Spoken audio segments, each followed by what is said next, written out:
those colorful little squares we're seeing everywhere these days, digital badges? Today, we're going to tackle those. Oh yeah, they're popping up everywhere, it seems like. Seriously. On resumes, on LinkedIn. I even saw one the other day for extreme napping. I mean, come on. Haha, yeah, some of them are a little out there.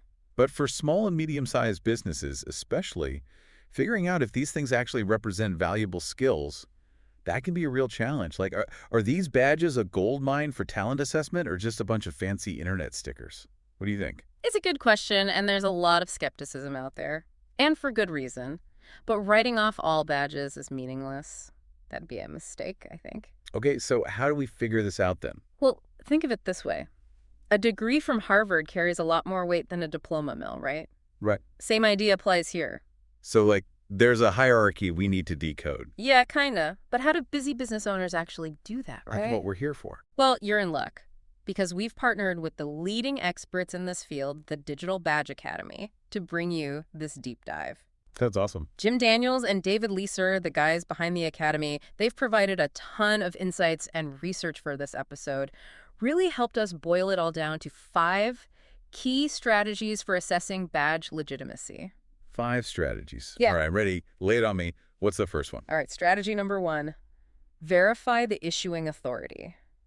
Think of it like checking online reviews before you try a new restaurant. Okay, yeah. You want to be sure the badge is coming from a legit source. Makes total sense. So we're not just looking at the badge itself, we're looking at the whole organization behind it. Exactly. Gotcha. What should we be looking for there? Signs of credibility. Yeah. You know, does the issuer have a professional website, clear information about their badge program, things like that? Yeah.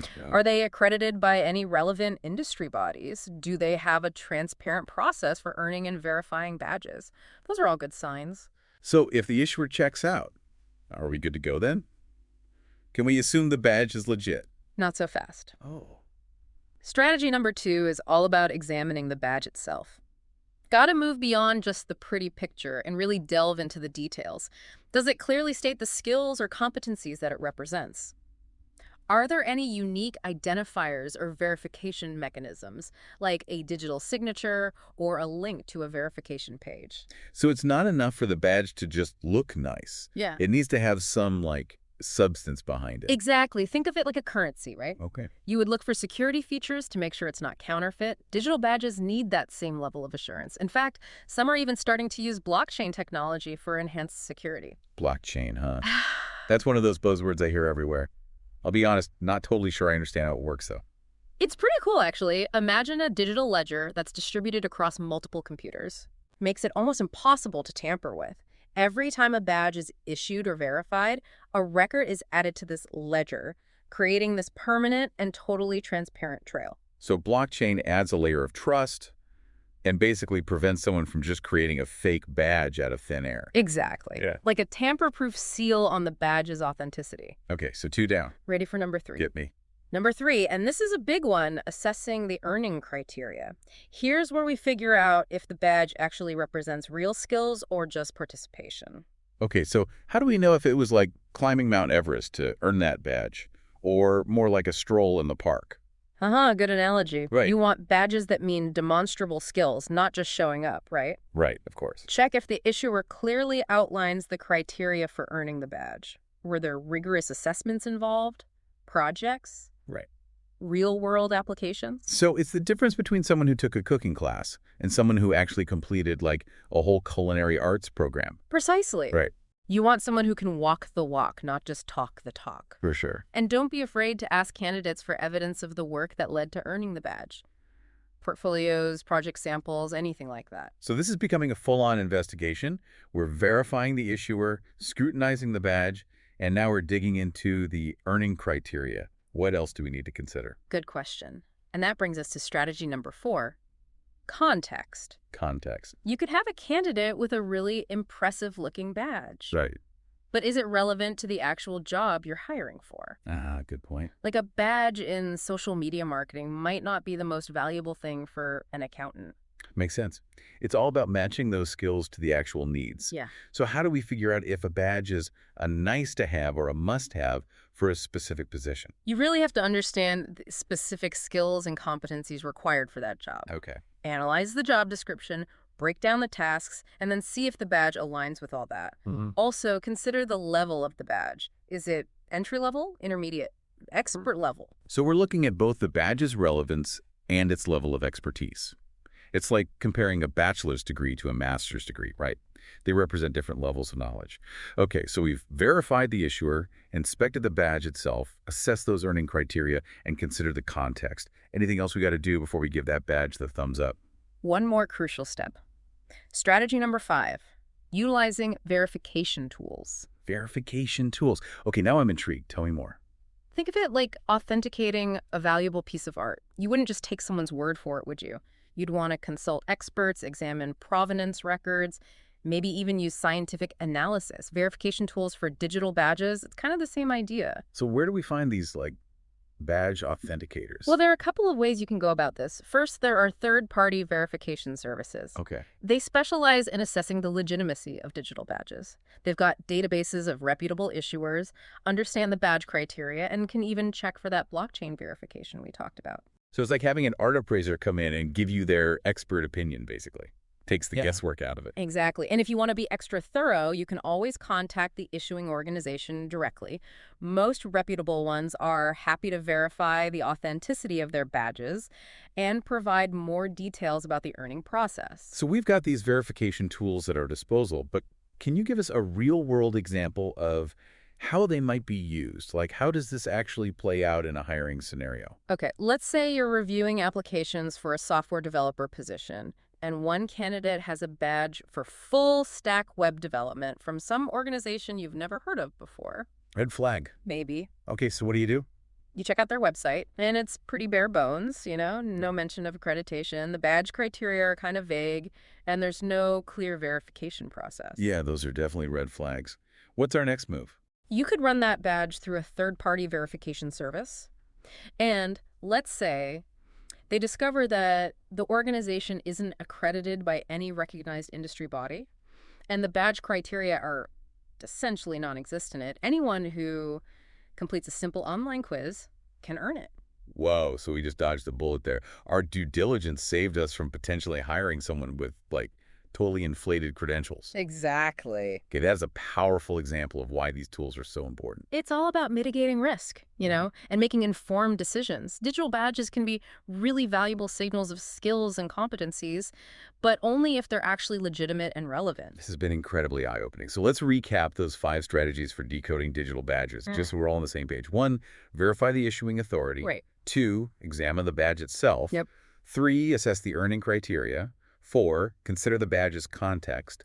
And 5, utilize those verification tools. When you put it all together, that gives SMBs a pretty solid framework for navigating this whole world of digital badges. It really does. And remember, it's not about blindly trusting badges. Right. It's about approaching them critically, but with an open mind, just like any other credential.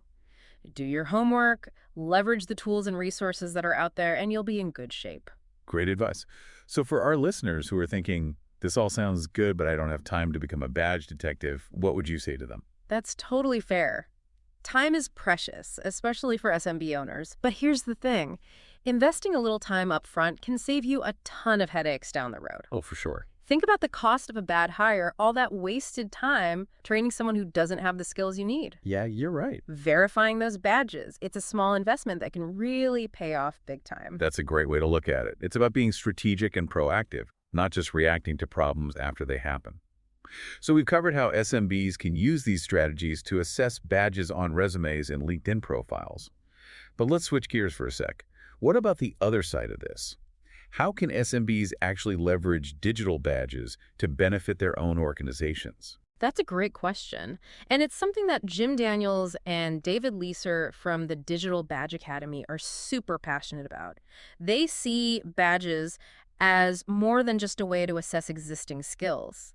They see them as a powerful tool for boosting employee development and creating a culture of learning within a company. So it's not just about hiring people with badges. It's about encouraging your current employees to earn them too. That's interesting. How would that work in practice? Okay, let's say you're an SMB in the tech industry. Okay.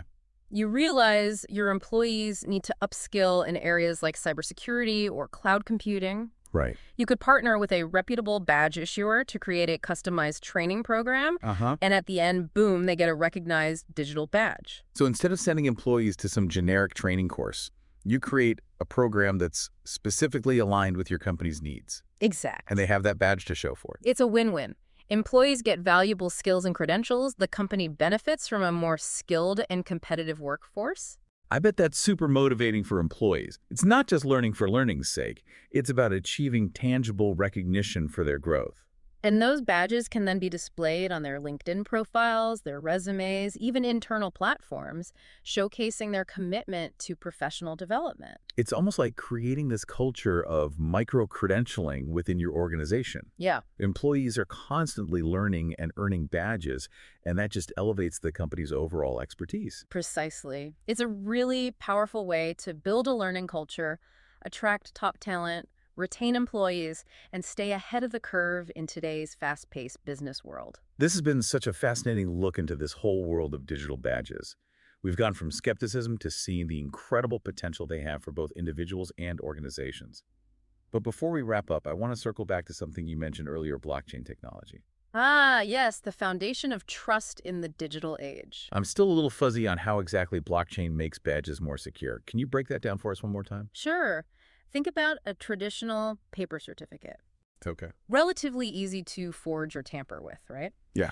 Blockchain creates a digital record that is virtually tamper-proof. Okay. It's like having a digital notary public that verifies and timestamps every single badge transaction. So each badge is like a unique digital asset with its own verifiable history. Precisely. And because this history is distributed across a whole network of computers, it's incredibly secure. It's like having thousands of witnesses to the badge's authenticity. Okay, that makes a lot more sense. Yeah. It's not just about the badge itself. It's about the technology behind it that guarantees its integrity. Exactly. Blockchain provides that crucial layer of trust and transparency that's so important when it comes to digital credentials. This has been an incredibly enlightening conversation. I Mhm. think we've gone from what is a digital badge to how can we use badges strategically to benefit our business. I think so, yeah. A huge thank you to Jim Daniels and David Leeser of the Digital Badge Academy for sharing their expertise with us.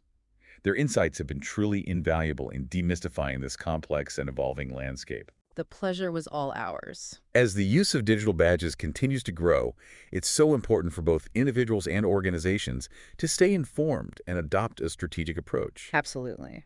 So for all the SMBs out there, don't let the world of digital badges intimidate you. Embrace them. Use the 5 strategies we've outlined today to become savvy badge decoders and unlock the potential of this exciting new frontier. Who knows, maybe you'll even inspire a whole new generation of badged-up professionals within your own teams. And remember, this is just the beginning. The future of digital credentials is bright, and those who embrace this shift will definitely be the ones who reap the rewards. That's an inspiring thought. So to our listeners, we encourage you to keep learning, keep exploring, and keep diving deep into the world of digital badges. Until next time, stay curious.